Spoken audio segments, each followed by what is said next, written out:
Opisyal na inilunsad ng 104th Maneuver Company Regional Mobile Force Battalion 1 ang Tupad Orientation Program bilang bahagi ng 5-piece impact project na pangkabuhayan alay ng pulis katuwang ang Department of Labor and Employment, Eastern Pangasinan Field Office. Naganap ang aktibidad noong Nobyembre 26, 2025 sa bayan ng Eastern Pangasinan bilang tugon sa pangangailangan ng mga residenteng naapektuhan ng nagdaang bagyo. Aabot sa 131 benepisyaryo ang nakatanggap ng kabuuang 661,550 pesos bilang tulong pangkabuhayan upang muling makapagsimula matapos masalanta ang kanilang kabuhayan. Pinangunahan ng programa ni Police Master Sergeant Nick F. Binoya sa ilalim ng pamumuno ni Police Major Ronel K. Balangkod, katuwang si Attorney Charlene B. Lagua, Vice Chairwoman ng 104th Maneuver Company Advisory Council na nagpaabot ng kanilang suporta sa pagpapatupad ng nasabing proyekto.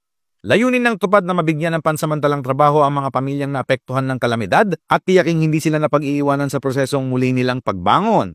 Sa pamamagitan ng sama-samang pagsisikap ng DOLE at PNP, lalo pang napagtibay ang ugnayan sa pagitan ng pamahalaan at komunidad. Isang malinaw na hakbang tungo sa mas matatag na kabuhayan at mas maunlad na bagong Pilipinas.